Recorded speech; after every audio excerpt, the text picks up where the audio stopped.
Hey guys, HeelTayler to a brand new episode of WWE Reborn on my channel. This is the first episode of Reborn I've booked in a while. But yeah, so we've actually got Eagles and Guevara in action today, and we're going to see how they do in the pre-show match.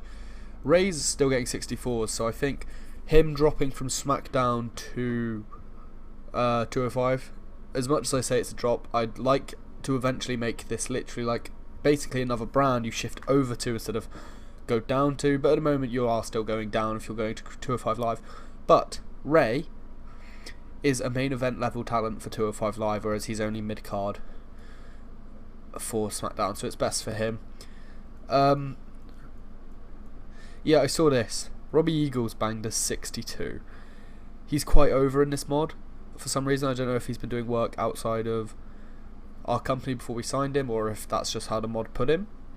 But yeah, Eagles getting a 62, which is insane. Sammy Guevara's got like 20 pop and he's banging 47, so that's insane as well. 56 for Metalik, 52 for Dunn. Also, I saw Tyler got injured, right up here. Tyler Bate got injured, which is just not ideal, is it? So hopefully that doesn't put him out for takeover. If it does, I'm going to be not very happy. 59C there. Thank you. It says simple, might be alright. 205 Live opens with Paige in the ring, stood atop a table, and introducing Grand Metalik, who comes down to the ring, shortly followed by Rey Mysterio. Both men stare each other down before Paige hypes a match between two of the best luchadors to ever step foot in a WWE ring for the Cruiserweight Championship. The two men sign the contract, and Rey extends his hand for a handshake to Grand Metalik. Metalik shakes his head. Metalik shakes his hand, but he doesn't let go. There's a small pause, and Metalik hoists him up, and hoists up Mysterio and plants him with a Metalik driver through the table they just signed a contract on. I don't know if you guys remember, but Metalik is actually kind of like a bit of a prick. That's how we booked him here. Like, he's a really good wrestler and he backs up what he says, but he's a bit of an arsehole. And we see it again here. 47D for the open match, 6-man tag. And yeah, it about had terrible wrestling, non-existent crowd heat, Rush and the Lucha House Party defeated Brian Kendrick and the Anti-Flip Society when Rush defeated Kendrick with a Rush Hour. 38 for Dorado, 45 for Kalisto, 43 for Rush, 50 for Gulak, which is really good, 44 for Davari, and Kendrick hitting a 41. 47D. But after the match, we get a 42D. After the 6-man tag match, Rush and Lucha House Party are enjoying an in-ring celebration, but it's not long before it is crashed by the team they just defeated of the Brian Kendrick and Anti-Flip Society. Well, we have two match graphics, play on a Titantron, announcing that Money in the Bank? What was I thinking? Ignore that. See, my brain's all over the place. A 205 takeover, we will see Leo Rush vs Brian Kendrick and Lucha House Party taking on the Anti-Flip Society. 42D, moving on. 49D plus then, a decent match. Terrible wrestling, non-existent crowd heat. Noam Dar defeated TJP with a champagne super knee bar. 48 for Dar, 47 for TJP, both men somewhat on par. 49D plus.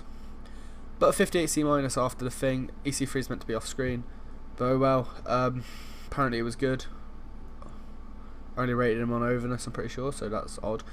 Dar takes the microphone after his match and begins to speak. He says, "Wow, you really are a little dafty, aren't you, Ethan? You really thought management weren't going to have you defend your title at the biggest weekend of the summer?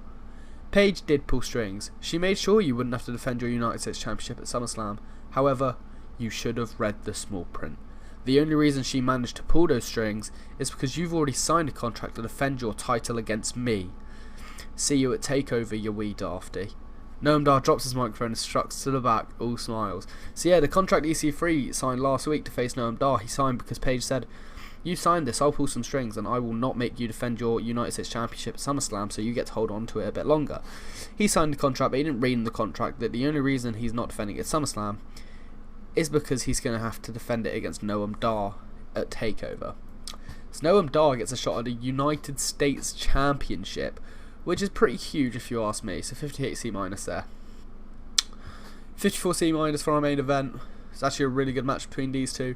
Subpower wrestling, non-existent crowd heat. Dragon Azteca defeated Akira Tozawa with a super Hurricanrana.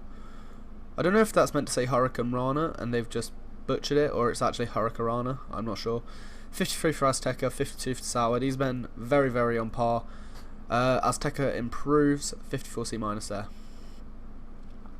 After the match and Dragon Azteca's big win over Akira Tozawa, Paige comes out on stage. She has a microphone in hand. She tells Dragon Azteca, be prepared because in a couple weeks, 205 TakeOver, you're taking on a 205 original, Cedric Alexander.